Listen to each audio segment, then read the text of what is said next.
Good morning. This meeting of the Parks, Arts, and Transparency and Education Subcommittee is called to order. Will staff please note that Councilman Valenzuela and Councilman Waring are on the phone. Do we have any public comment? No. Okay. We need to approve the minutes of March 25th, 2015. Do I have a motion to approve the minutes? Motion. Go ahead. Second. Third. Fourth. Councilman Valenzuela made the motion and seconded by Councilman Nowakowski. All those in accordance of the meeting's minutes, please say yay. Aye. Aye. Aye. Aye. Aye. Waring, was that you? Okay. Aye. All right, thank you. Items 3 and 4 for information only, but staff are here to ask questions if any of my colleagues have any. No question. No. Items 3 and 4 were of the Parks and Recreation Board update and Head Start monthly report with no. I'm sorry? Oh, we have 2 cards. And item 3. Sorry. Okay, Jerry.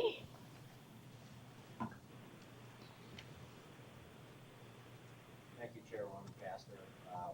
Jerry Van Gass. Hang on. We have to hear you.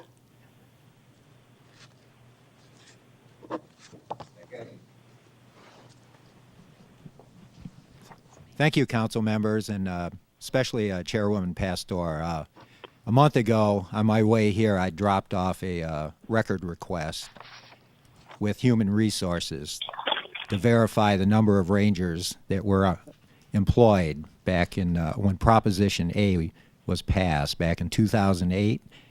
And I had, prior to that, submitted 3 record requests with the Parks Department over the course of 2 months. Having not received any response. Within 24 hours, I received a response from Human Resources, followed up an hour later from the same document from the Parks Department. They verified what we in the public thought all along. Back when Proposition A was passed, May 20th, 2008, we had 51 full-time rangers. Since then, the tax has brought in roughly $200 million. The proposition explicitly states in the 2 funds that adding rangers is one of the priorities of that fund. Since then, with $200 million collected, we've gone down to 33 rangers, full-time rangers. The public is a little perplexed how that's even possible. And they want to know where that money went. And the mere fact that the busiest days of every week at these mountain parks is Saturday, we have the fewest rangers working on that day. 2 rangers, and they're directing traffic at Echo Canyon. And we keep hearing about these are national park-like numbers. These places are like a national park. They're the 2 most climbed peaks in the country. We've got 2 rangers there. That's total inept management. And we need more rangers. And more importantly, we need to know where this money's going. They can't even produce a balance sheet for these 2 accounts, a separate balance sheet for the 2 accounts. And we'd like to have this put on the agenda for a future subcommittee meeting. Thank you. Thank you. Can I just ask a question of staff? Yes. So this came up, I think at our last meeting, right? And we brought out the budget books. I still got the budget book with me, but apparently that wasn't exactly the information that was requested. Do you guys understand the request and whatever breakdown it is further needed that's not in the budget book? Yes, members of the subcommittee, the request last month was a request for actually filled positions, not budgeted positions. So it took the HR department to create that record. And the problem with us is we didn't respond back in a timely manner telling them the record didn't exist in the form they were specifically asking. But we were able to get one made and have it delivered to them. So what they're asking for has now been delivered or is about to be delivered? It was delivered, yes. In 24 hours after our meeting. Correct? Should be good. Okay. Well, I think their question is now to staff, where is that funding going, where it's being spent, and why is it not on Rangers? So I'll make sure we put it on our future agenda. Tim? So I guess, there- so I guess part of my question wasn't what's going on here. So I got a separate request Okay. from them, but that request has now been filled. I Which, think I have her. No, people still want to know where the money is being spent. right, that's the Okay. request. So we're going to do an Okay. agenda item next month. Okay. As long as everybody's happy. Is that fine, Jerry? Okay. I interpreted it as the same request as last month, so I'm sorry. Oh, that- okay. Yeah. Thinking then, of course, it had been filled, because why else would? Hi, Good Tim. morning, thank Good you. My morning. name's Tim Sirkowski. I attended one of the budget meetings last week, and I noticed that there was no new hires of rangers whatsoever on the budget for this year. And that kind of scared me at this point, because if we keep purchasing property and more property around the city, we really, for a safety perspective and for the health, safety, and welfare of the people of Maricopa County and the city of Phoenix, we need rangers out there protecting people that are coming here, hiking the mountains, and making sure that they are so protected that they want to come back here, they want to spend more money here, and they want to make this their vacation homes. So we need to do that, and we need more rangers. But I'm more concerned about a declaration that one of your city attorneys had done recently, and it has to deal with 3PI money. And we dropped off something, and it's on the bottom of the page, number 2. And it says, in the course of the investigation, I was informed by Grant Thornton personnel that Grant Thornton had disposed of the records they relied on in producing the attestations for the years 2011, 2012, and 2013, and 2013 and 14. And so could not provide any copies of what they looked at for 3PI money. I'm a little concerned here, folks. This is transparency. This isn't transparent. First of all, an attestation is not a public audit. The initiative calls for a public audit. So my question is, we have a company, Grant Thornton, going out, doing what they're doing, and providing no documentation for anything. Are they even doing anything, or are they just getting paid? You know, that leads me to believe it looks a little fishy, and I think the general public at this point would question this also. Anyone who's been in business, anyone who has a business background would say you have to have simple accounting principles. And if they're looking at this money and saying, oh, this is great, and we destroy the records and they get paid for this, how do I really know what they're doing? Thank you. Thank you. I will speak to staff regarding this issue. You have any questions? You know, Mrs. Chair, I'd like to also include in that report, the future agenda item, that how many more police officer calls are going out to our parks since the rangers aren't out there? So how much resources of police officers, or how many officers' calls to our different parks are being used right now, or police officers being used to actually do rangers stuff, right? Okay. No problem. We'll add that to our agenda. So items 5 through 7 are consent actions, and there's no presentations needed. Are there any questions from my colleagues regarding consent from 5 through 7? Can someone make a motion to approve items 5 through 7? second? Second. Thank you. All those in accordance to consent items 5 through 7, please say yay. Yay. All those not in favor? Great, everything passed. So happy. I didn't hear a yay over there from Waring gave me the look, so that meant yes. It's a voice vote. You were staring me down. I didn't want you to get upset so early in the meeting. Plenty of time for no votes later. Items 8 through 9 are for information, discussion, and possible action. Item 8 is artist design contract for the Phoenix Sky Harbor International Airport Terminal 3 modernization of public art project. Good to see you, Gail.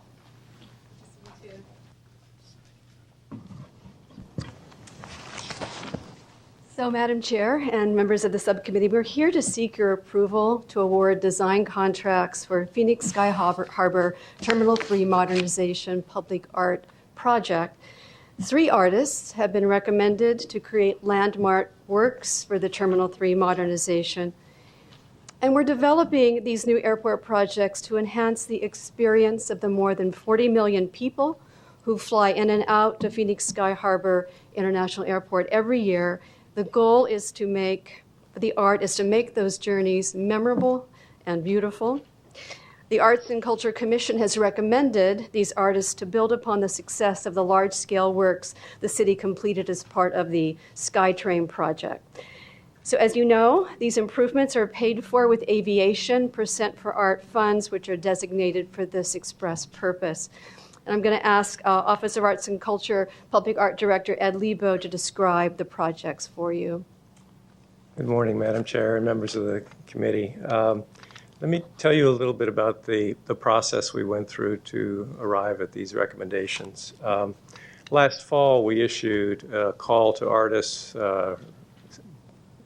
right here in Arizona, nationally, and we received 186 applications back from folks not only nationwide but all over the world.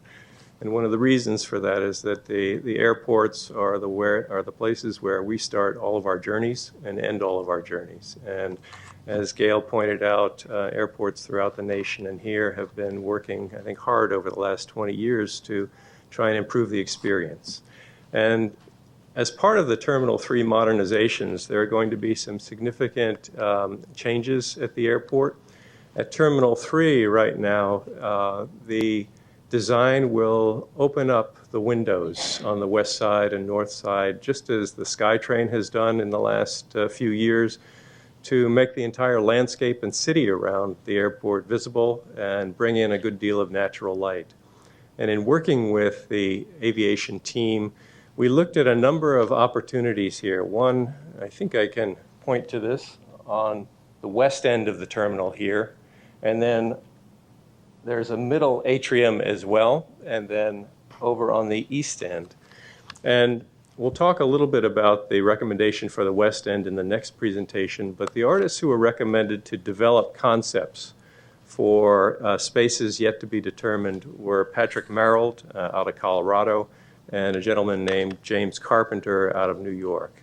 These 2 artists were recommended because the spaces that are available are conducive to the kind of work they do. James Carpenter is well known for his installations that play on glass and also light. If you've been in the ceremonial courtroom over here at the Sandra Day O'Connor building, he designed the ceiling in that courtroom. On the right, there's a work that he did for the Hearst Corporation in New York City. And so the recommendation for him, as with Patrick Merrill, is for a $20,000 design contract to work with the entire aviation team and architects to develop a work as part of the Terminal 3 modernization.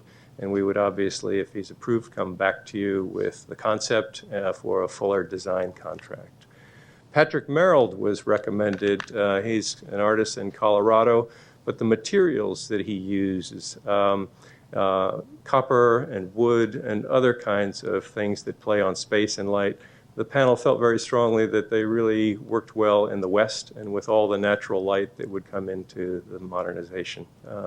And so, again, his recommendation is for a $20,000 design contract to begin work with the aviation team and develop a site and a concept for these spaces.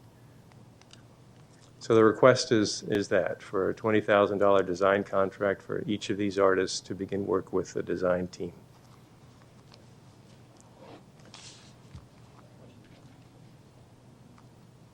So we're also going to look at 9, and then we'll go back and Okay. And Councilman Waring has some questions. So Okay. Oops. Clicking too much.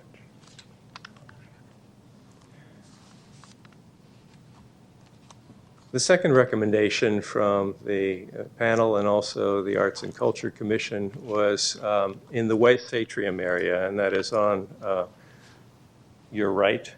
to the right end. This is a view of the airport terminal. On the right is the west, and on the left is the east, and sort of facing south, so you can see the SkyTrain station at Terminal 3.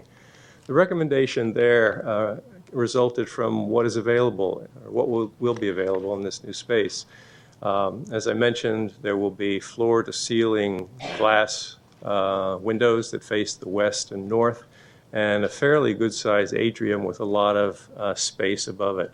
The recommended artist is a gentleman named Christian Muller out of California, and he came in with an idea that the panel felt very strongly would work well in this space, one for its elegance, but also for what it does to the views.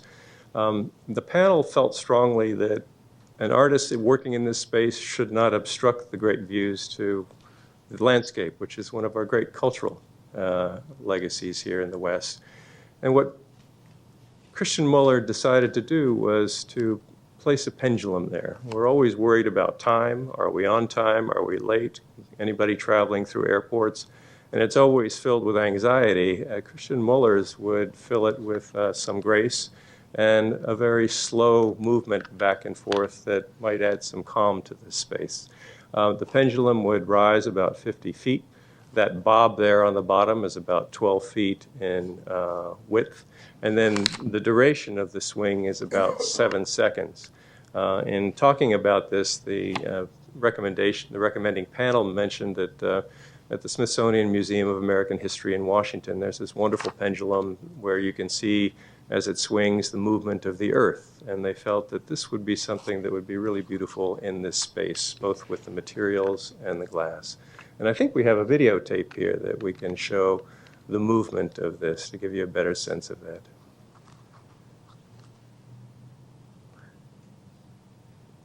This would be well above the height of people traveling, so you wouldn't have to worry about getting your head involved in the bob.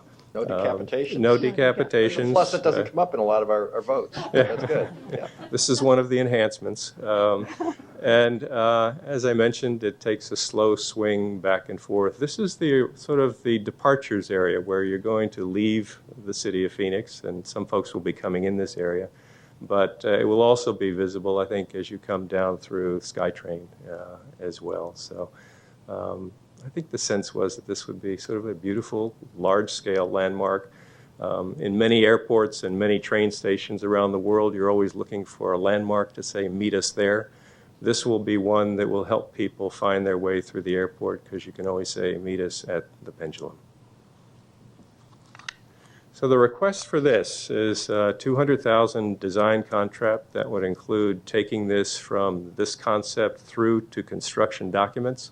That also includes engineering and all coordination with the team. We expect that this project, when it's completed, the total cost will be approximately $1 million. These are funds, again, that are identified as part of the Aviation Percent for Art program. And we will be coming back to you next month with the art plan that contains, I think, additional funds as part of this. With that, I'd be happy to answer any questions you may have. Councilman Waring? Yeah. So I guess starting with this one, so the 200,000, it gets back to I think what you just said. The 200,000 pays for the whole pendulum, building it and everything. The 200,000 pays for the design contract and the engineering of this. To incorporate this pendulum into the building, the artist is going to have to work with the architectural team to make sure that the structure that gets built can accommodate the motion and also the weight. Okay, because on page 30 of the packet, it says the project budget includes $1,034,000 and change in City Percent for Art funds. And then it says the proposed $200,000 artist design contract, what you were just referencing there, will cover all costs related to artworks working with staff to design the artwork and incorporate the structural supports. So then it says the remaining $834,000 will be used for the design and fabrication of additional terminal modernization artworks and project administration. I guess the way I interpret it is you're going to spend $1,034,000 on art, $200,000 of which is for this, $834,000 is for projects as yet to be determined. But you're saying some of this $834,000 is actually going to this project. It could, that's right. It would also go. Sounds like it would have to, otherwise it's not going to get built. Yeah, and the other part of that is that additional funds will be needed as part of the overall aviation terminal modernization program to build this work, and also the works that would be designed by the other artists. We've identified in the upcoming art plan approximately $4.56 million that will be available over the next several years as part of the modernization project, 4% for art projects. So what's being voted on today is just the 200,000. That's correct. But there's, I mean, what if we spend the 200,000 and they can't work it out with the architects? Well, we have every reason to believe that this design can be worked out with the architects. The architectural team was involved with the panel and felt that this was certainly a feasible design, and it's one that could be incorporated fairly easily into the structure.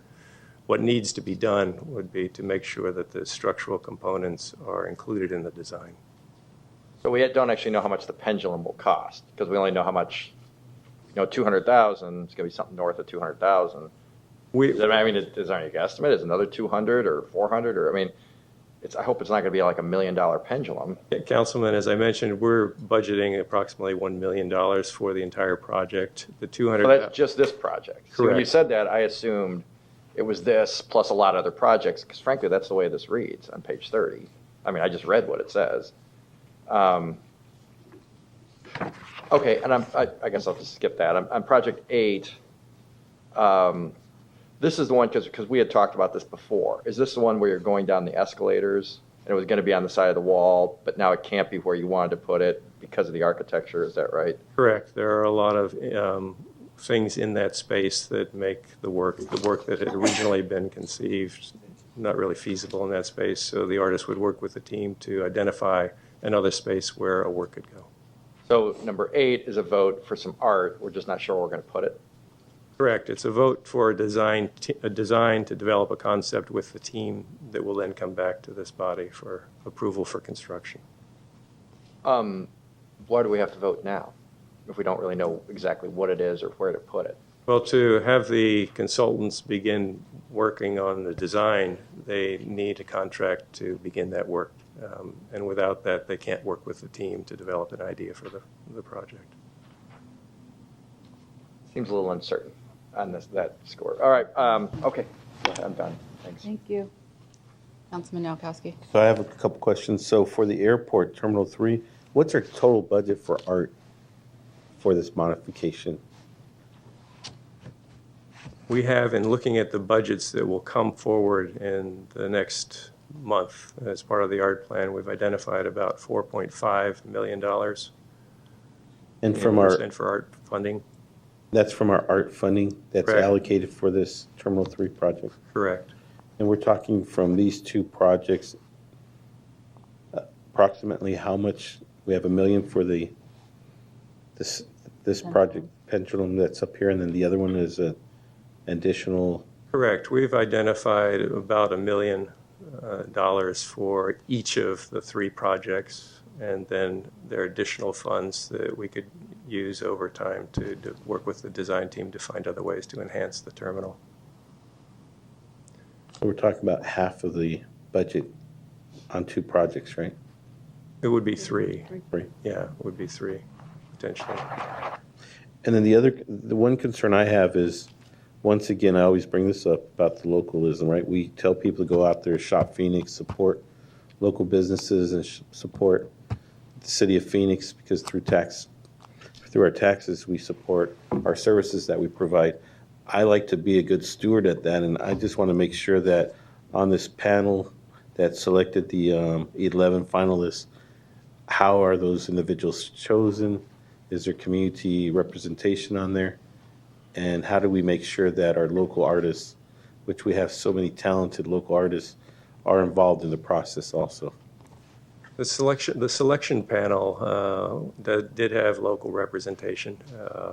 That was Lene Eller from the airport staff was on the panel. Kyle Kachu, also from the airport staff, was on the panel. Mm-hmm. Joseph Segura, director of Segura Publishing, which is now at the University of Notre Dame, was on the panel. Joseph Seguro was a well-known publisher here in Phoenix for many, many years and knows the local art community quite well. We also had Adriana Gallego from the National Association of Latino Arts, and we had... Does she reside here? Yes, she is. Yeah. She was with the Arizona Commission on the Arts for a number of years here before she moved on to San Antonio. So we selected people who really did have a foot in Phoenix and a real investment in developing the talent pool that the city has and deserves.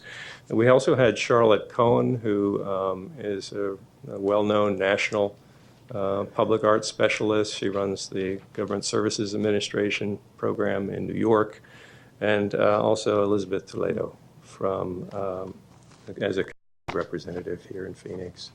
And the application pool included 31 artists from the entire state of Arizona. Before we even issued, or before we even held the panel, we had a sort of a pre-submittal meeting to invite local artists from throughout the state to come and learn about the project, to encourage them to apply. The panelists recommended 11 finalists out of that 186 number of applicants, and one of those applicants was an Arizona artist, and it was a highly competitive process.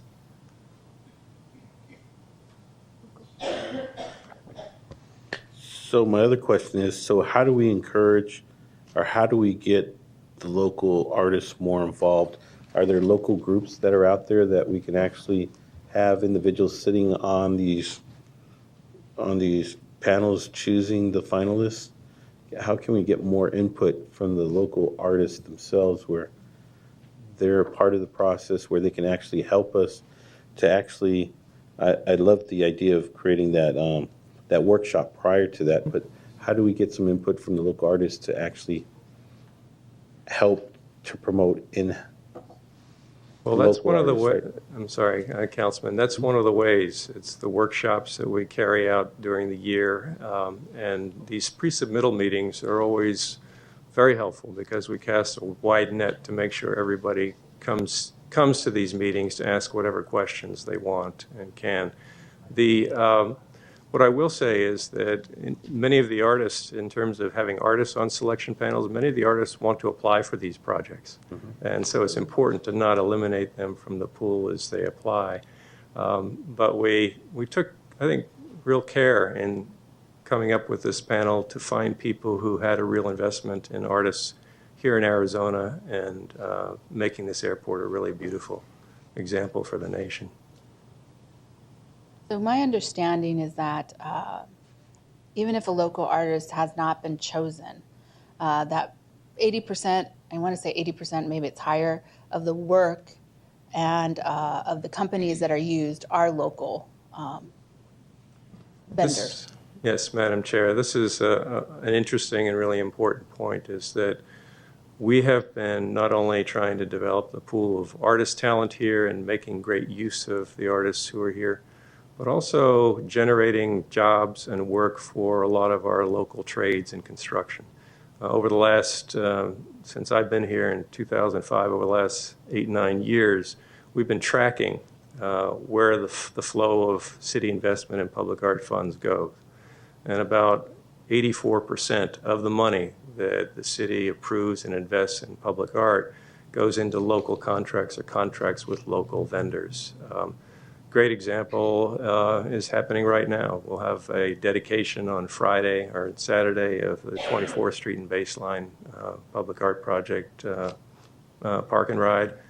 You know, you'll have a company on the west side of Phoenix producing those works.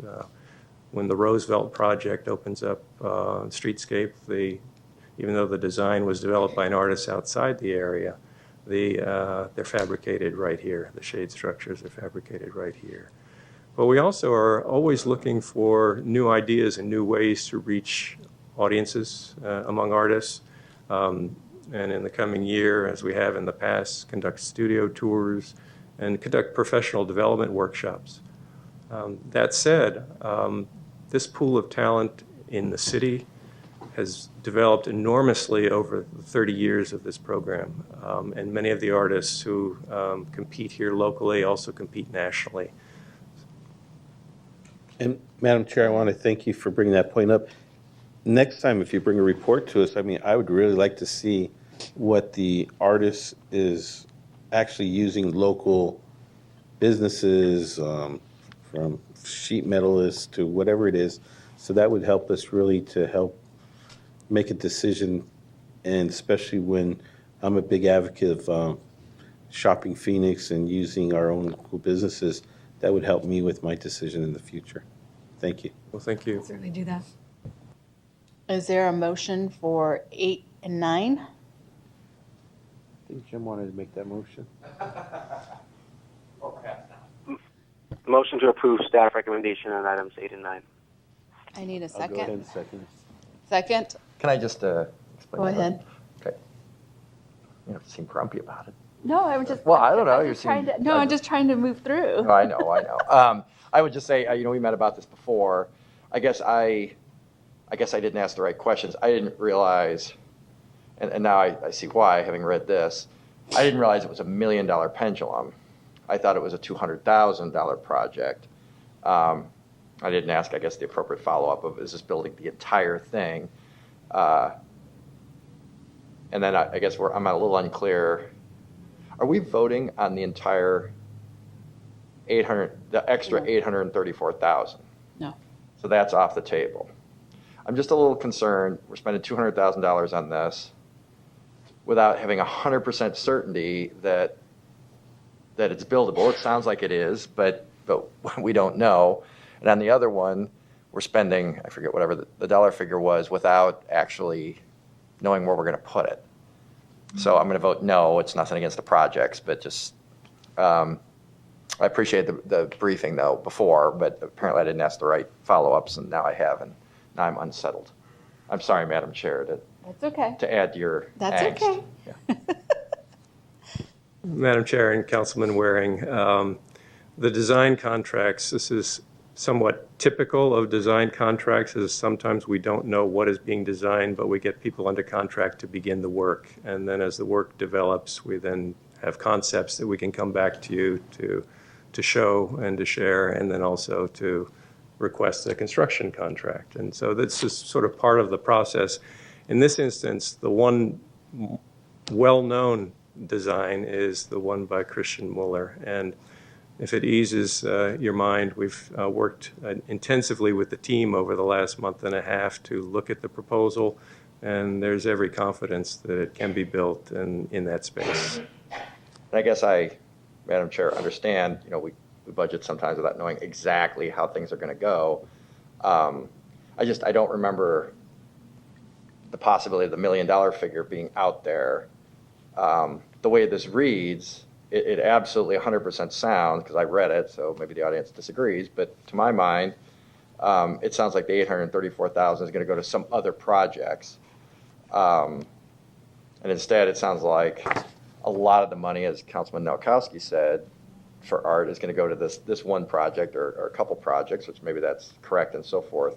I just didn't glean that from our meeting before.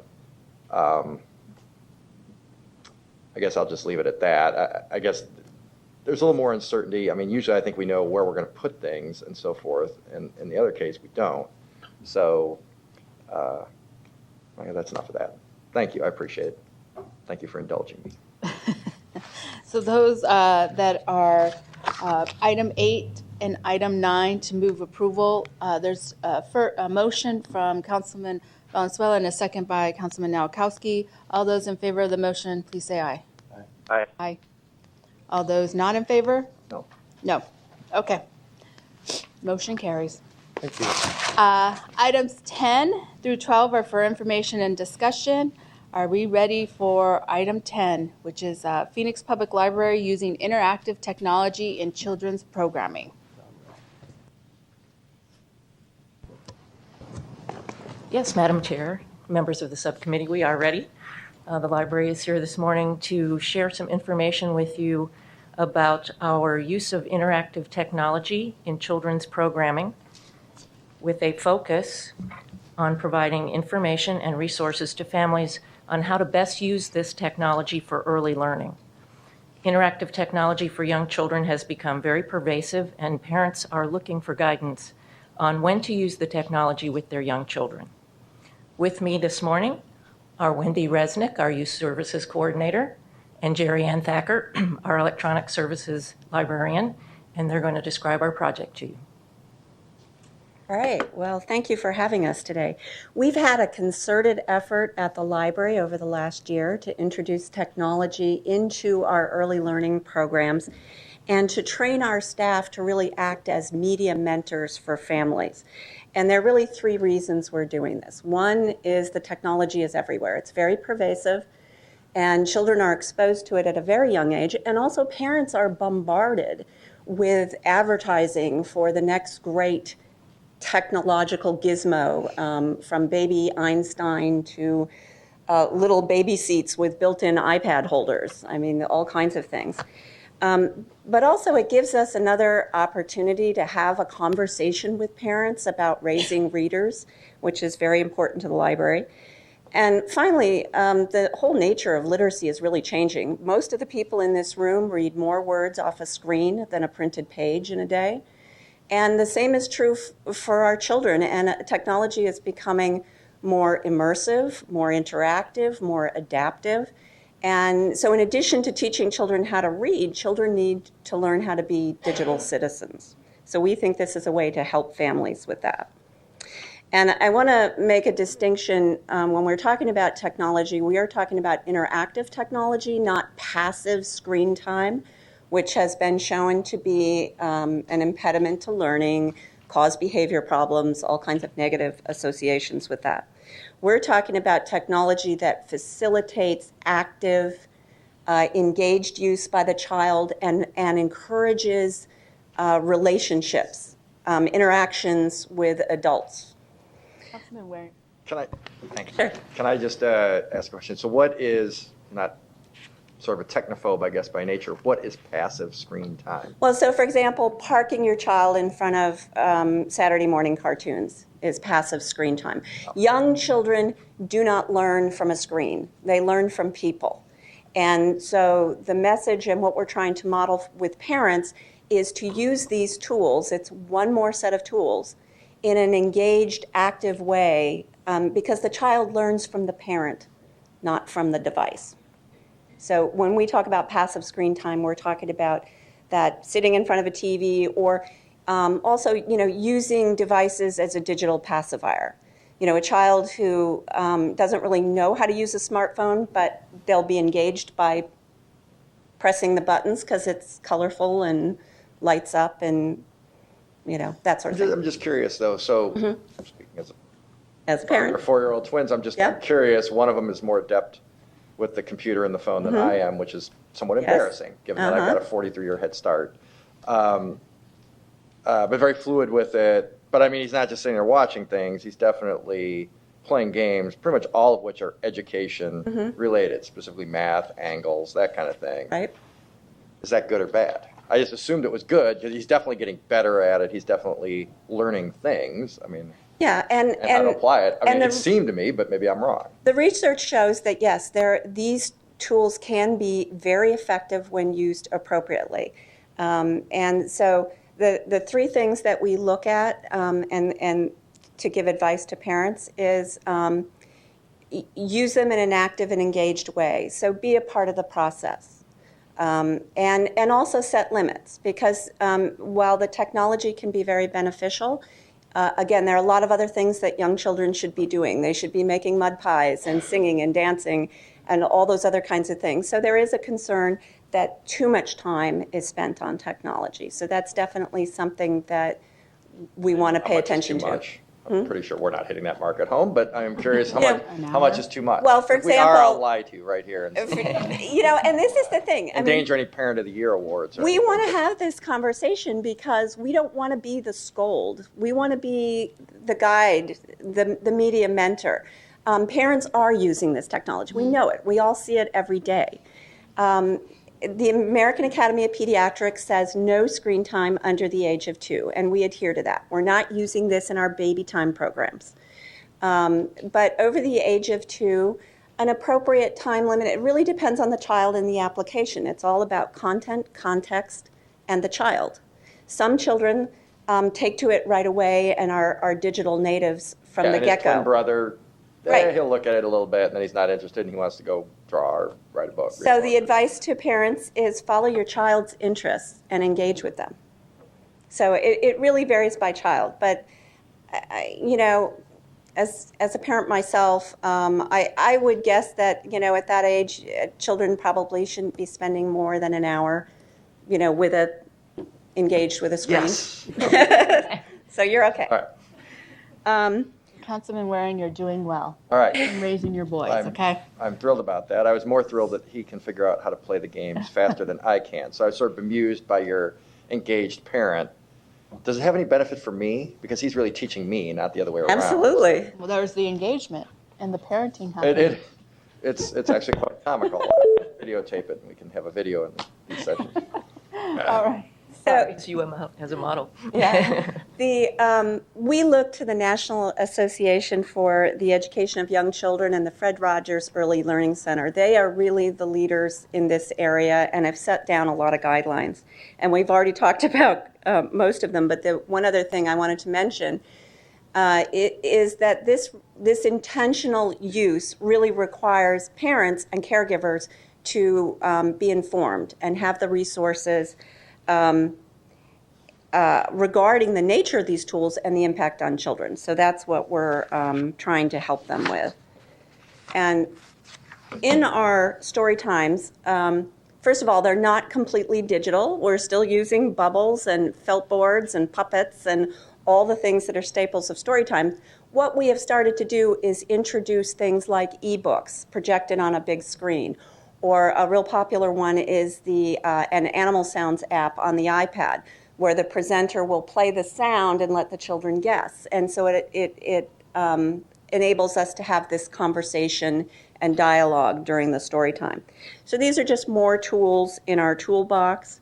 We created a vetted set of apps that our programmers can use. We also encourage them to make use of our Tumble Books database, which the library provides. And all of our staff get trained on how to talk to parents about this. Again, not to be the scold, but to be the media mentor, to provide guidelines, to let them know that what they're doing is okay, and how they can improve the use and try out new things. And the response has been very positive because parents are surrounded and exposed to this every day, and they may be unsure on what's appropriate. And now Jerry Ann's going to talk about an actual technology pilot that we've been using as well. So Project Knobby has been in the works for about a year, and this project really had two main goals. The first was to provide access to digital devices to children in low-income communities. And the second goal was to provide parent education on using interactive technologies in an engaging manner, which is what Wendy was talking about. So we actually had two pilots in one. The first was the Knobby Junior pilot. And so what we did was 4 of our libraries received 25 Knobby Juniors in these little backpacks.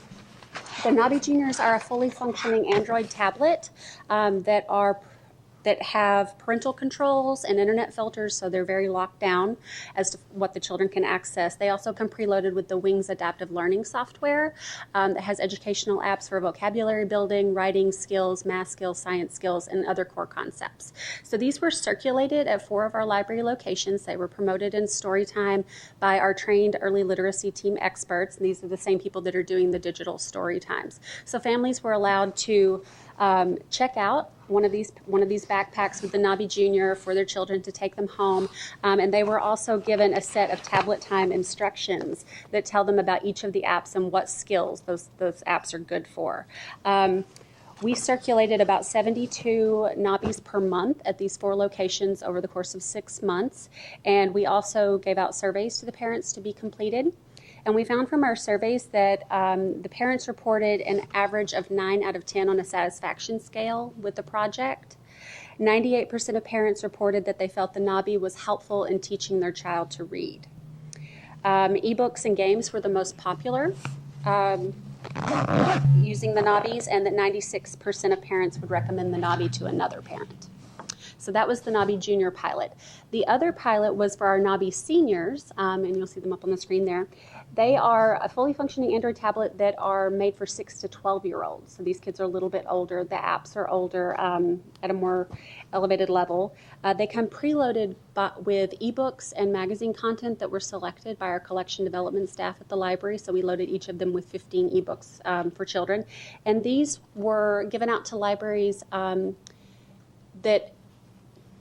where Kids Cafe is a program. If you know about Kids Cafe, it provides meals to children in partnership with the St. Mary's Food Bank Alliance. So it also has an educational component for the program, and these were handed out. The kids, they were for in-house use only, so they did not leave the libraries, but they were used in the Kids Cafe programming for digital book clubs, gaming tournaments, which were very popular. They did movie making, where they made movie shorts, and they were also used in their Fit Phoenix programs at several of the libraries.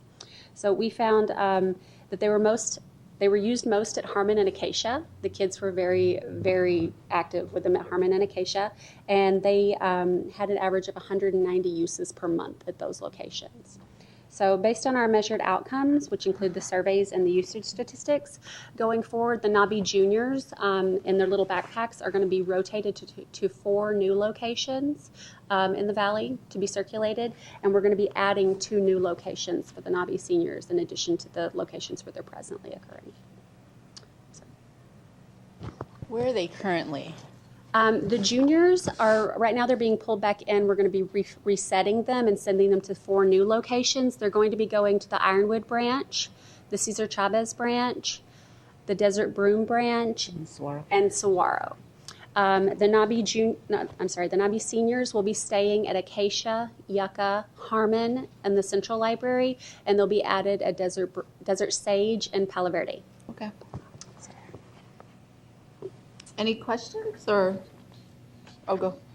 We, just one other point, we have resources for parents on our website. I brought along a list of math and science early literacy apps.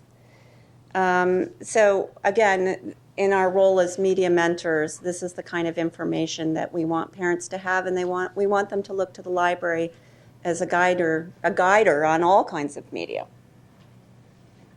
So this is, Madam Chair? So this is stuff you can find on any computer. You don't have to have. Right, you can, facility. yeah.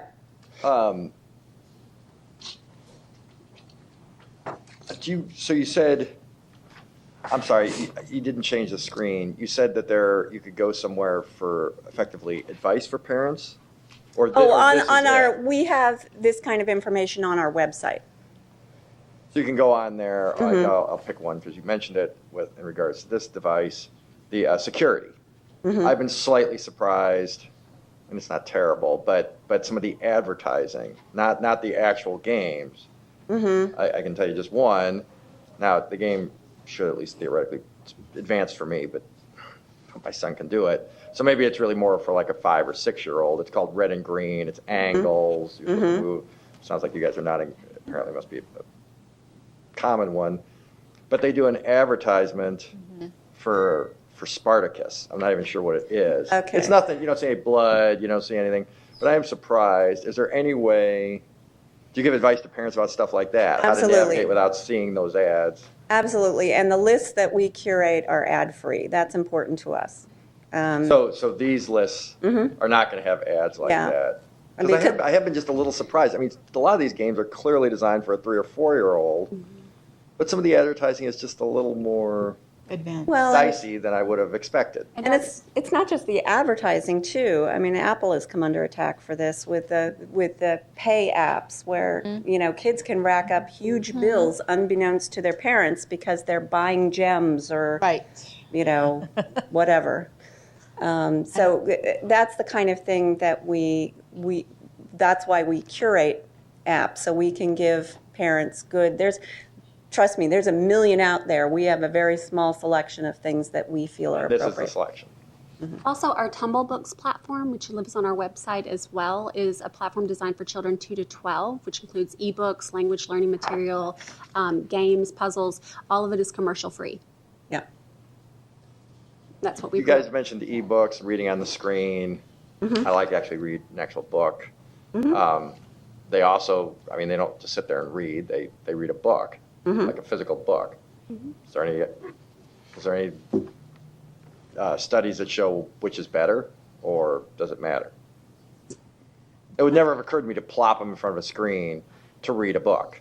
Well, most of the books that we have on Tumble Books are interactive, so not only are they reading the book, it's also singing songs to them. They're doing word tracking, so the child can follow along with the words, which has been shown to increase early literacy skills.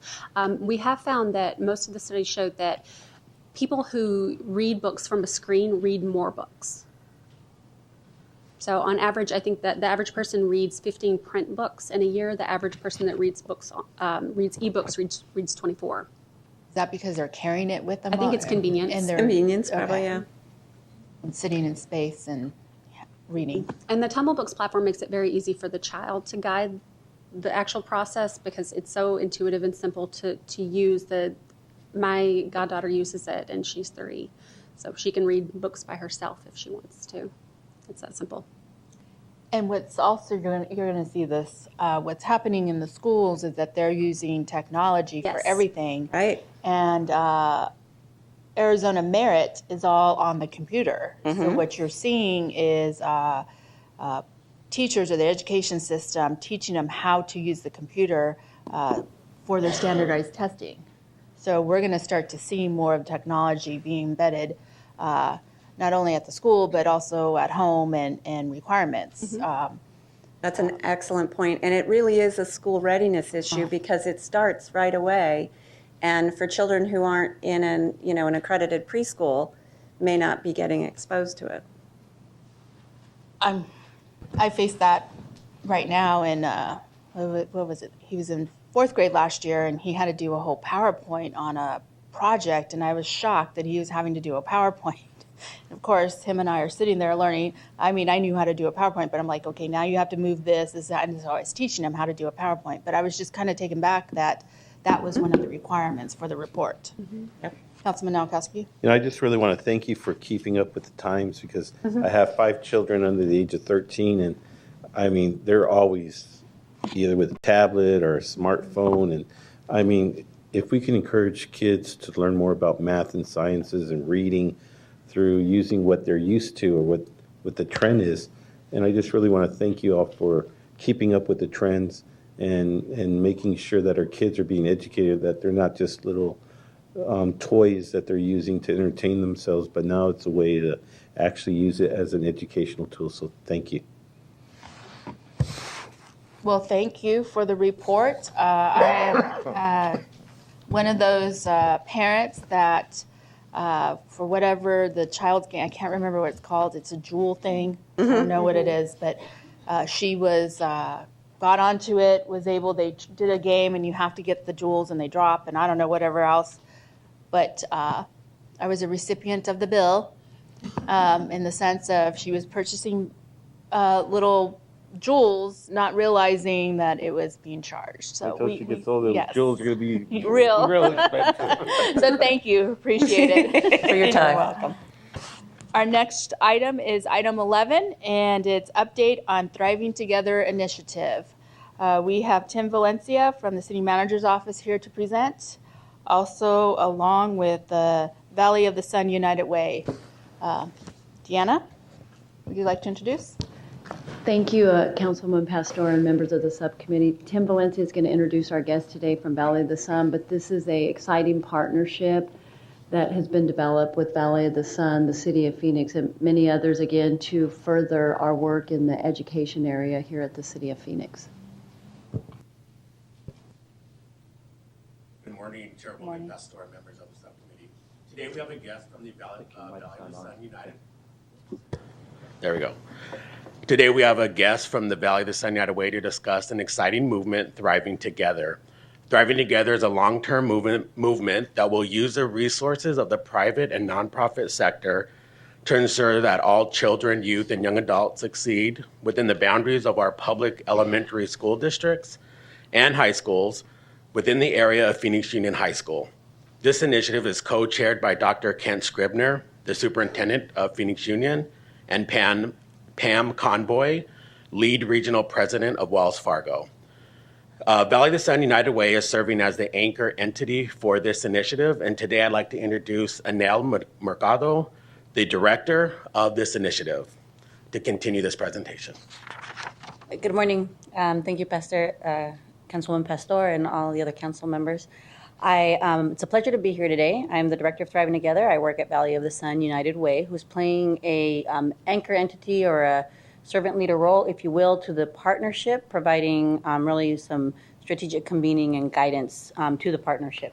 So Thriving Together, I will give you a brief update on where we are and what the partnership is about. I do want to point out that you have all been given the baseline report for the partnership, and much of the information that I will be speaking to is in the report. And I would also direct you all to look at the website where we have even more data regarding this area. So Thriving Together was born, if you will, in August of 2013. As Tim mentioned, it is this long-term vision and commitment to really changing the educational outcome for students in our Phoenix urban core. And the vision, if you will, is that all children, youth, and young adults are going to fulfill their potential in school, career, and life. And I think Phoenix is a unique landscape in which to work in, considering that we have 13 K-8 school districts that partner with Phoenix Union, and then we have the strong college district and ASU and other universities in the area as well. And so this unique landscape is really a key piece to why Thriving Together came to be. So if we think about birth to career and the entire continuum, so kids entering school ready, and I think the previous presentation really hit home around the importance of having children prepared for school. But then those milestones that students have to meet along the way that are not silos, they're very much interconnected. And when we look at the data around the students in our geographic area, that we know that at any moment, if they do not hit one of these milestones, it affects the end game, if you will. And so Thriving Together is focused on not only school readiness, but the third grade reading metric, and then that transition from middle school to high school, because we know that that is an area that is interesting because we don't have a unified school district. And then in the high school space, it's not just about high school graduates, but college-ready high school graduates. And then also that students are not only enrolling, but also attaining some kind of degree, certificate, or credential that will allow them to actually enter into a fulfilling career, if you will. And so this idea of how we will do this is following a collective impact framework. We're part of a large national network. We're one of 61 communities that are part of the Strive Together network. And really looking at, when you think about collective impact, it's that we have a shared community vision. So bringing together 35 leaders from a cross-sector group of individuals, the business community, the philanthropy community, community-based organizations, the education leaders, faith-based organizations, to really look at how, as a community, we would lock arms around supporting education. And then using the data, so that the data is not used to admire the problem, and that we're not hitting people over the head with the data, but that the data serve as a flashlight. It's going to show us the areas where we obviously need to work, but it's also going to show us what's working in our community, because the truth is that we do have effective practices happening right here in our community. How can we shine the light on them and then scale those practices? And I say practices and not programs because I think many times we tend to think about programs, and that programs are the answer to how we're going to solve some of the issues in education. And I think if we looked across the board, we'd find that we're program rich, but we're systems poor, which means that oftentimes it's really a systemic change that needs to be made that's going to advance our educational outcomes, and not necessarily the scaling of programs. And I can point to many of our schools, and they might have 30 partners in a particular school, and it's in a high school per se. And then we're looking at the graduation rate, and the graduation rate is somewhere between 65 and 75%. And so if we have all of these programs that are helping with the graduation rate, why isn't the overall graduation rate better? And I think it goes back to this idea of collective impact, because every single program will say, hey, we're doing great. We've got 95% graduation rate. We only need $500,000 so we can help these 30 kids. And unfortunately, in our landscape, we don't have those kinds of funds available to be able to do that. So what is working within the particular program that those practices could be scaled across the board, and therefore really aligning resources and looking at cost savings, if you will. And then in those individual programs, how are what they're doing, how is it tied to student achievement, so that we can show that these programs are really effective? And if the data shows us that the programs aren't effective, how do we help them to use the data for improvement? So really the data is about continuous improvement and also showing us what's working, and then helping us to even stop doing things that may not be working. And then the collaborative action space is, okay, so now we've used the data to identify this, and then the collaborative action space allows us to bring in experts and practitioners to really look at one particular metric and do specific work to move one particular metric. And then the investment and sustainability piece is that we know this partnership is going to be long-term. And then the anchor entity is Valley of the Sun United Way, who has committed significant resources to playing the backbone and convener role, if you will, where all of our partners, and we have over 60 organizations and over 200 individuals who are working alongside of us, and they are really the ones who are doing the work, and we're playing the role of bringing folks together and ensuring that they have what they need to do the work. So I want to talk a little bit more about the collaborative action space, because I feel like that is really, if you will, the meat of the partnership. It's where the work is done.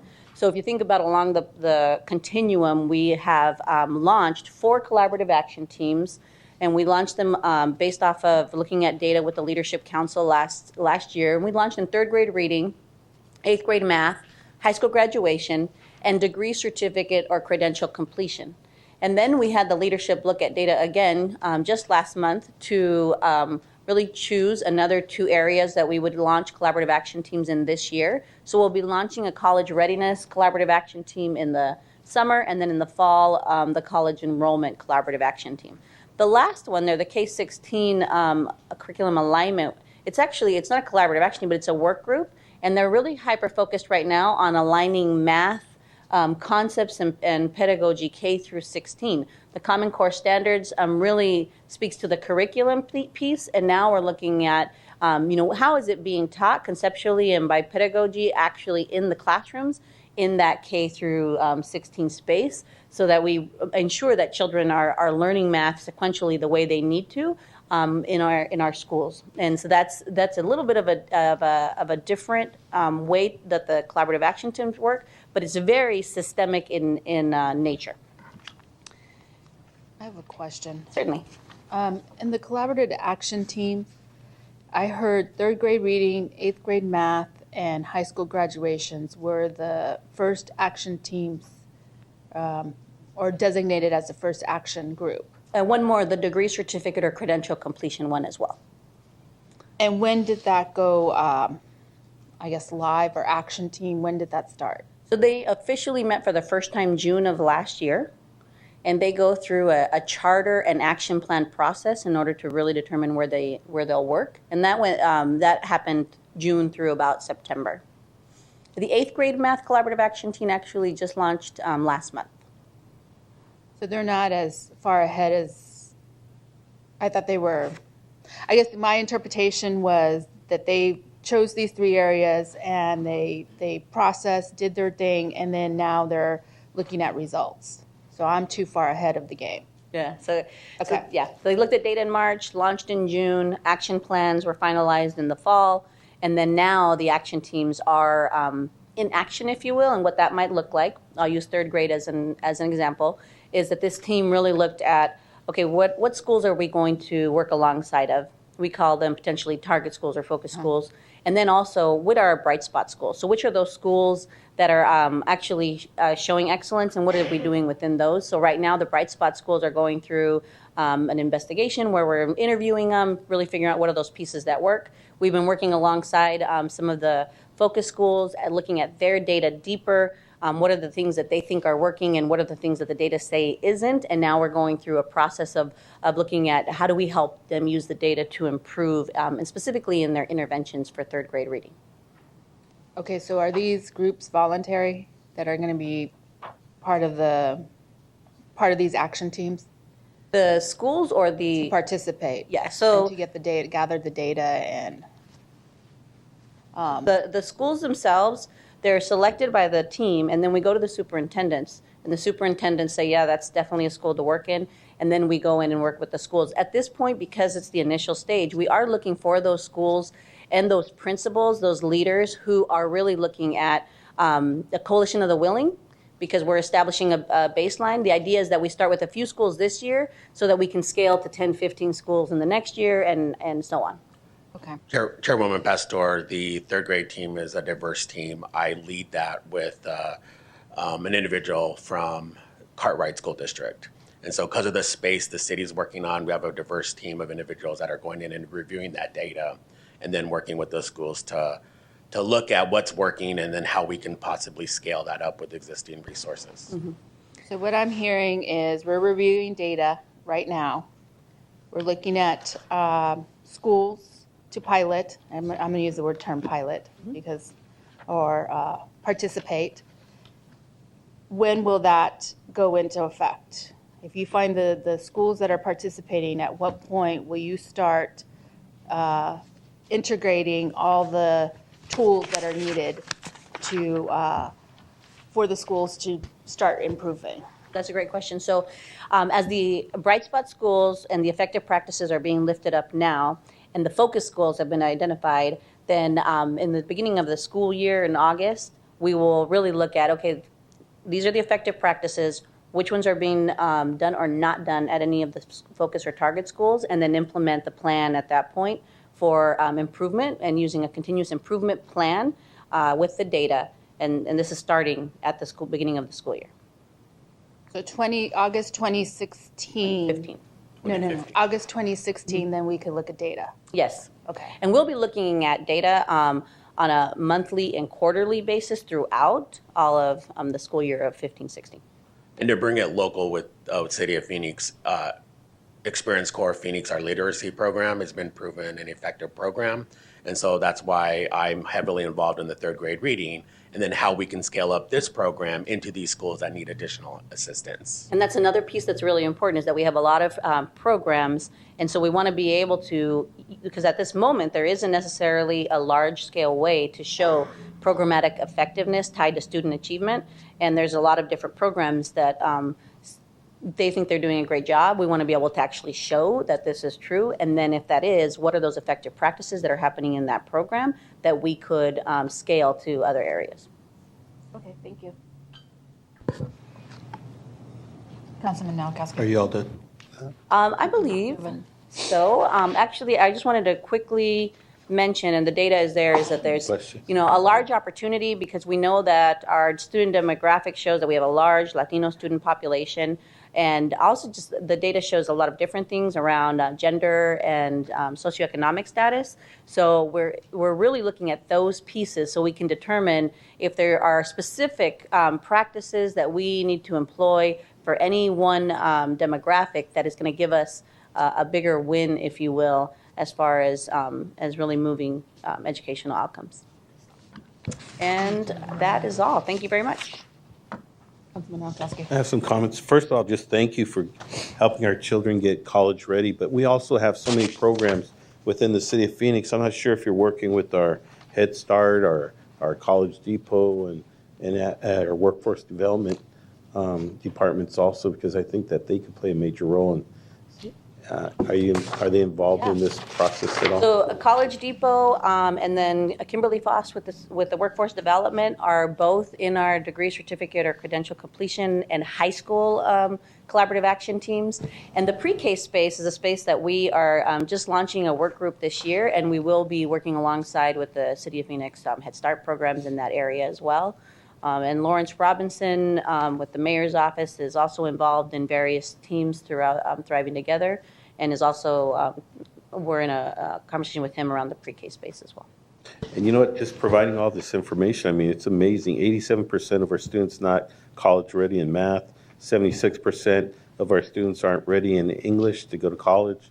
I mean, if you look at it, the graduation rate within Latinos are 69%. That's sad.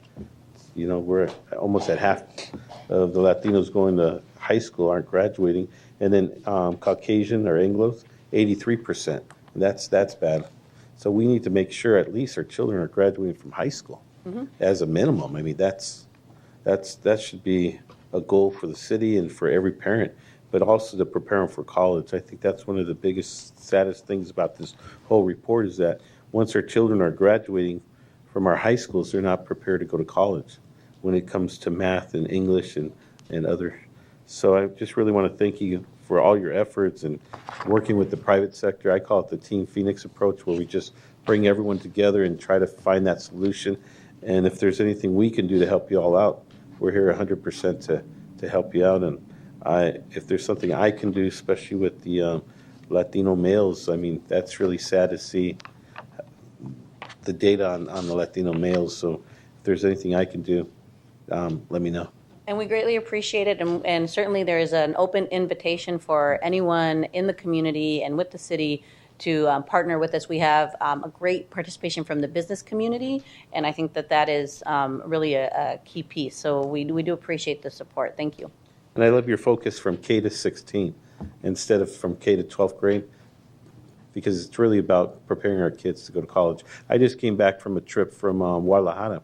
And incredible, all the engineers that are graduating from their universities compared to the engineers graduating from our universities. Mexico City, they were saying over 20,000 engineers. Incredible. Yeah. And, so the workforce development that they have is way superseding the workforce that we have here in Phoenix. I know my colleagues and I are out there trying to bring businesses and corporations to Phoenix. But one of the things that they ask us always is the workforce that we have. So this is a key part of our economic development, a key part of the future of Phoenix. So thank you all for tackling that. Great, thank you very much. I think we have a great opportunity with what we're doing. Yeah. Well, thank you. Doing great work out in the community. Really appreciate it. Item 12, department budget updates. Human Services, Phoenix Public Library, Parks and Recreation, Arts and Culture. Deanna, are you going to lead, or how is this going to go? Madam Chair, members of the subcommittee, we have prepared a presentation by each department, starting with Arts and Culture.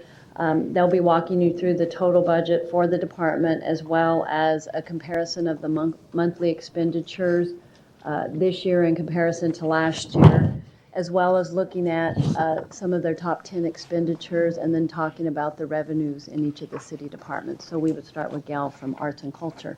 And this item was requested by Councilman Nowakowski to start looking at our department's budgets. Thank you. Madam Chair and Councilman, the Office of Arts and Culture fiscal year, this year's total operating budget is a little over $1.5 million. And I would point out that about $680,000 of that budget relates directly to the grants we make to arts and culture organizations. These are our monthly expenditures for 2015 and 2014. I'll explain a little bit about some of the variances you see there. In July and August, we normally encumber our grant funding for the year, which is why those figures are significantly higher than in other months. So that's typical of both those years.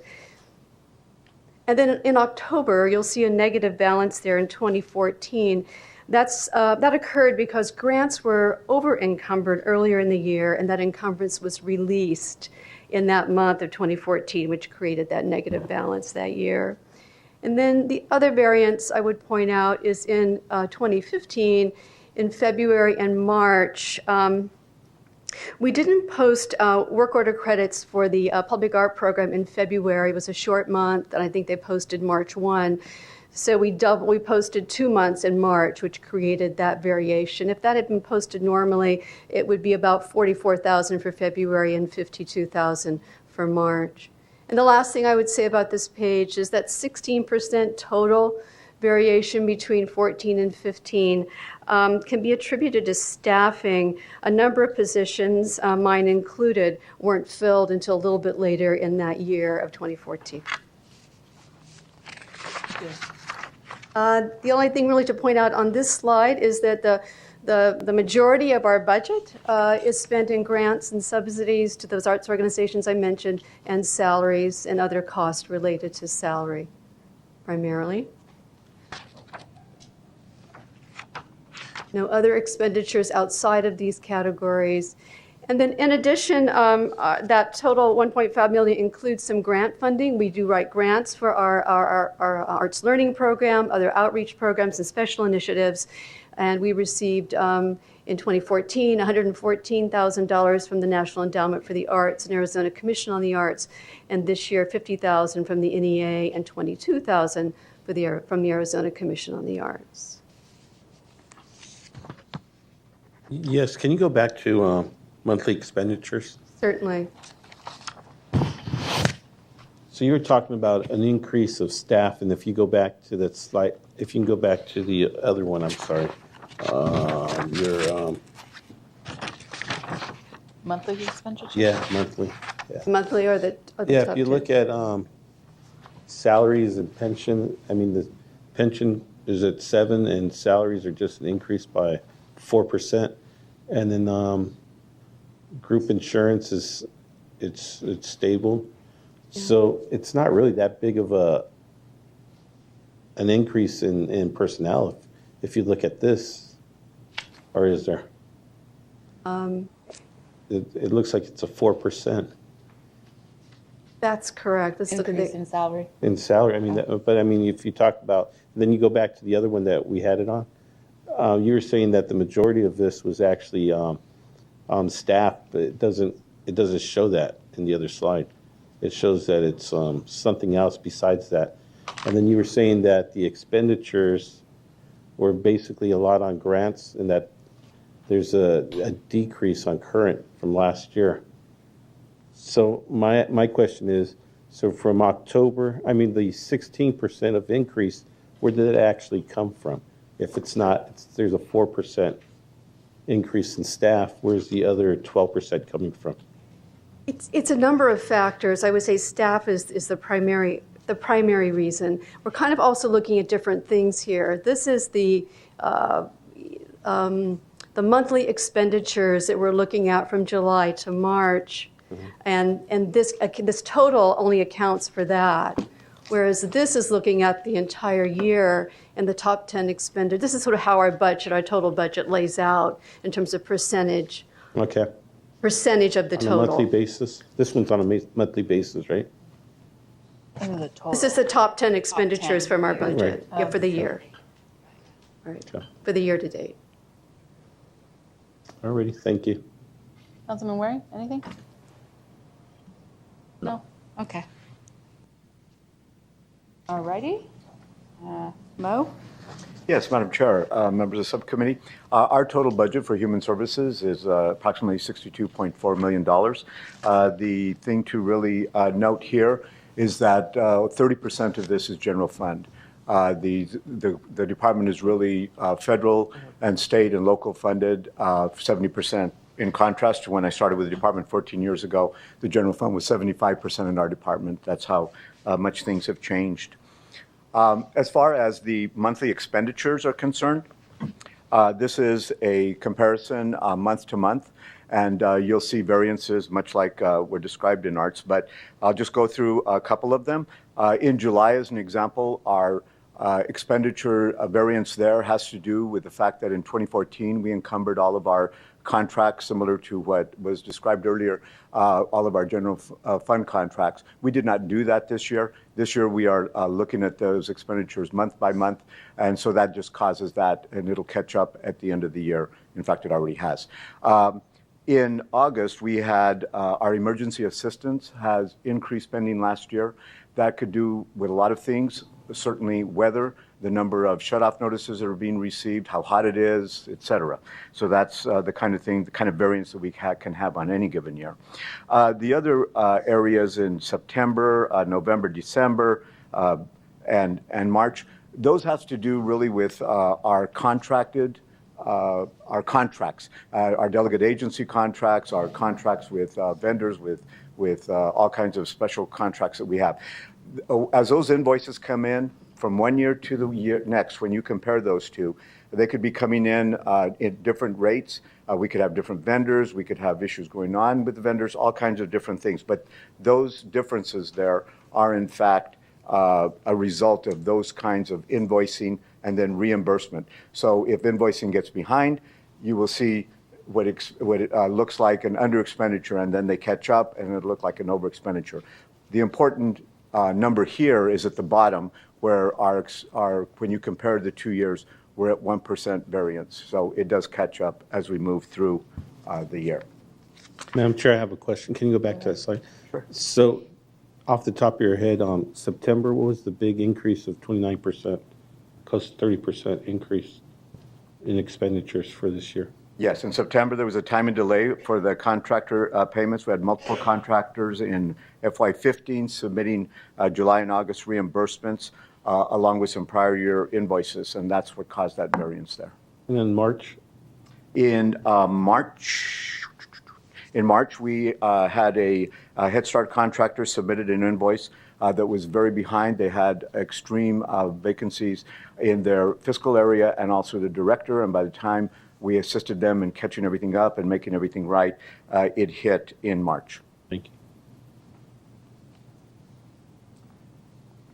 The top 10 expenditures for us, it's clearly the people that we have serving the people in need, and that's personal services.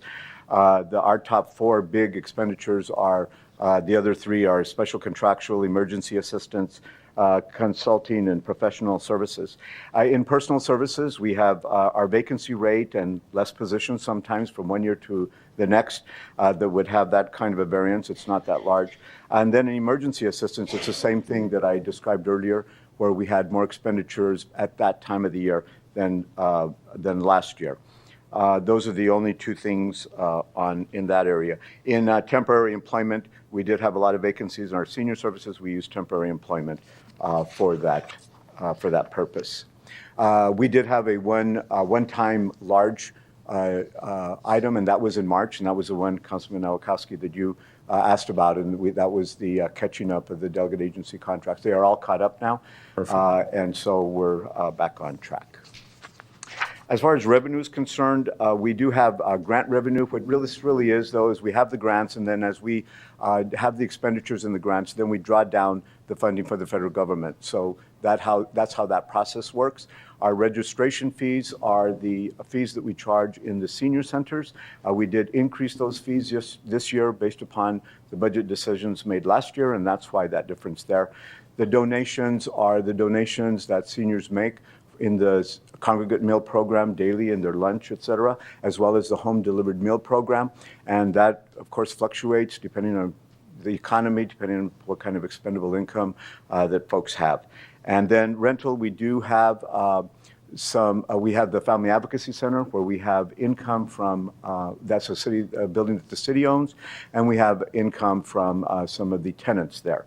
And the difference there is last year, we had tenant deposits or payments behind, and this year we do not, and that's why you see that difference between Mo, those. on the donations, those are from our senior centers paying for the meals? Yes. So we encourage donations, of course, and you do not have to pay for the meal, but we encourage donations, and those are the donations that come. And then the same thing with the home delivered meal program. Now, are those meals dropping, or are we keeping the same level? Actually, the meals overall, Councilman, it's an interesting question. The meals overall have been dropping for actually several years now. Our participation rate is not. There's just a lot more activity going on, but the meals, if I would call them, are they going up or down? They're slightly going down. Okay, thank you. And I think that's it, unless you have any other questions. Thank you. For the library's budget, we have $35.7 million for the year. This supports 17 library buildings and 374 FTE. For our expenditures month over month, we see some variances in the early months, which is primarily due to timing of payments for contracts. But you see at the bottom line there, the overall variance is very insignificant, only 1%. Our top 10 expenditures reflect that we are people, library materials, and buildings. So you will see that their salaries are the highest piece, followed by library materials, and then contractual construction is building maintenance, and contracts monitoring is custodial services for those buildings. We have no other expenditures. And the revenues. The restricted donations are primarily E-rate funding, the federal program that reimburses us for internet services. The other grants are foundation grants to College Depot. The state grants are the First Things First funds that support our early literacy program.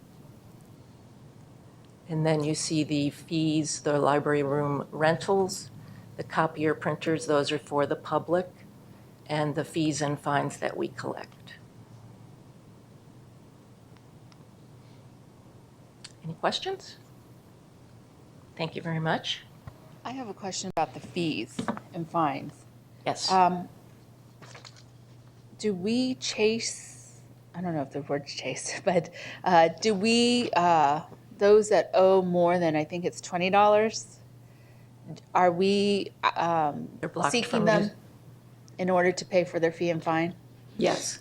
Folks who owe more than 20, their library card is blocked, so they can't check out any further materials.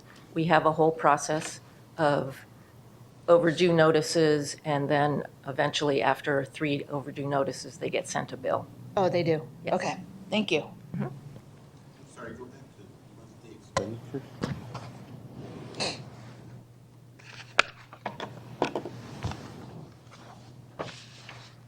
Is it one more? I believe the monthly- our monthly, yeah. decimal point is in the wrong place. We need to go to one more. One more. Oh, one more monthly, slide. Yeah, there you go. So in October, what occurred in October to have a 33% increase there? I believe that was larger expenditures for library materials, For particularly example? electronic materials. Okay. We have a large payment for lump sum payment for electronic materials. And in February? That I do not know. You'd have to check for that. I can get you that information. Thank you. If you can come back to me and let me know what October and February were, that would be great. Absolutely. Thank you.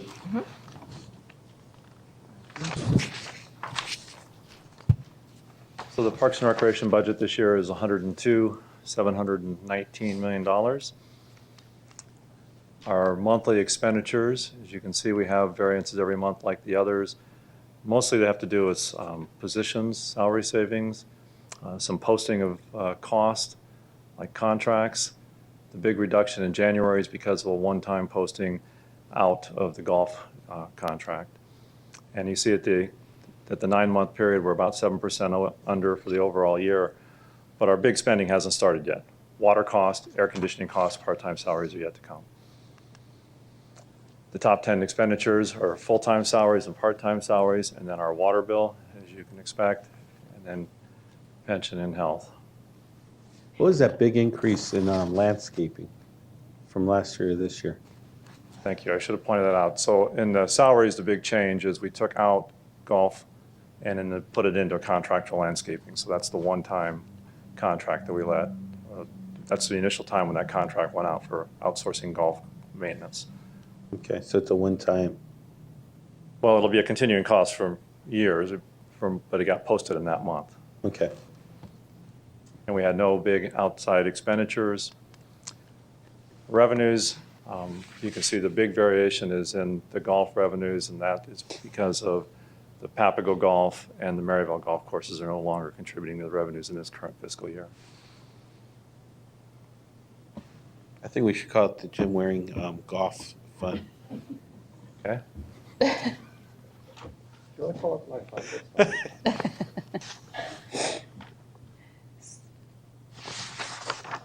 Can you go back? I want to know, I don't understand the landscaping one. This slide here? Top 10. So in 2014, and 13 and 14, we had employees in the full-time salaries that were doing golf maintenance. And in 14 and 15, those vacancies were given up, and that money was then moved to the contract landscape item where we outsource golf. So that is now being done by contract landscape instead of by city employees. And that's why basically why those two So lines what's are the different. cost then? So the salaries full-time dropped, but the landscape contracting Went up, increased. yeah. Correct. I was just going to do the math, but I mean, I guess she's saying, was it net neutral or was it? It's about $2 million. I'd have to get you the details on what the variance was. It'll be a little different because the city cost was a little higher than what the contract cost was. But it doesn't demonstrate that. Because if July, March, July and March 2013, 14, those are, I guess, city employees. And then we go to 2014, 2015, there's an increase. Correct. Oh, I see. Okay, got it. But there It are just- it other just- positions, okay, salary got it. positions we're holding Got vacant it. in the current year. Got it. So it seems like, I mean, at least what I just did here, we spent $254,802 more. Right. That's how I'm reading it, but they're saying it's less. I'm sorry, Councilman, I didn't follow that. Well, all right, so landscape contracting between the 2 years went from 3 million and change to from 1 million and change to 3 million. Correct. So that was 2 million something. Correct. I forget what it was. The salaries went from 24 something to 22 something. Decrease at 2.3 million. 2.3 million. So it saved us 254,000. Right, that's what. Okay, but I was it's trying to run through it pretty yeah, quickly. And it's not sure, yeah. Okay, so it saved us 254,000. But And then doesn't you it got- also save? Doesn't it also save on pensions and all that Pension stuff? and health and all that, yeah. That's not that wouldn't be reflected here, would it? Or would it? I'm not sure if it's reflecting because of other vacancies It that are should. being held in the department. But it is, I mean, if you see it's see the pension 5.9 to contribution. 5.7. So is that the decrease there? But you're saying no because you got No, that's the a negative. openings. I have to drill down into get the specifics of what changed in all these categories to show. Let me put it a different way the we net. can all understand. It's costing us less, not more. It is for the golf, yes. And the golf is losing less than it used to. Right. Correct. Yay us. Correct in both. Yeah, go ahead, name it after me. That sounds fantastic. So for this year, because it went from losing about 2.4 million a year down to about Worst. 700,000, right? We're currently projecting that, that's right. So you're Yes. projecting about 700,000 losses this year, or is it going to be less? Well, I'm crossing my fingers. We are projecting 6 to 7, but I'm hoping it will be less when all the numbers come in. We still got a couple months to go. Never been so happy to lose 600-700 grand. Thank you. Okay. Any other questions? I know you guys like to see a smile on my face, so I do. Jesse, there you go. Thank you very much. Well, I have a comment really Oh, quick. Comment. Just really want to thank you all. I think it's so important for us to show the public how you all are being good stewards with our tax dollars. And that's the reason why we're having these budgets, because most of the time during our budget hearings, that's the only time that our residents actually get to hear from you all or actually see the budget for each of our departments. I think it's really important for us to do this on a monthly basis so people can see that you all are being good stewards. I mean, most of the departments are actually decreasing from last year to this year. So, congratulations, thank you. And I think it's important that people know that we're not just out there spending money, but we're actually watching every dime. So thanks. So we have 2 future agenda items that have been noted regarding the park rangers and the differences. Any other future items? Councilman? We've been getting calls about the soccer fields. And Estevan Park is one park that they were calling us on. And I think that's in Council Member Gallego's area. And also in District 4, we passed a phone call over for Falcon Park. Okay. That they're saying that that the fields are really bad and that the kids are playing in dirt. Okay. And that they were requiring why is that, and that some kids are getting sick because of asthma and stuff like that. Okay. So you don't want that to be called If we could- Nowakowski Park? Oh, no, if it was in my district, I would take ownership of it, yes. But I think I'd like to have a report on allocation of fields for soccer fields and just fields in general, and also the upkeep of fields in general, from maintenance. South Phoenix to North Phoenix. Maintenance of our, Right. of our parks. Okay. Can I, so just to extrapolate from that, because that's a good question, because I met with some folks in my district who are interested in changing some of the fields we have and so forth. I know I've talked to Jim about this, but just for the record, how expensive it is to change out the grass from one type of surface to another and so forth. So Perfect, that would be good. Understand that.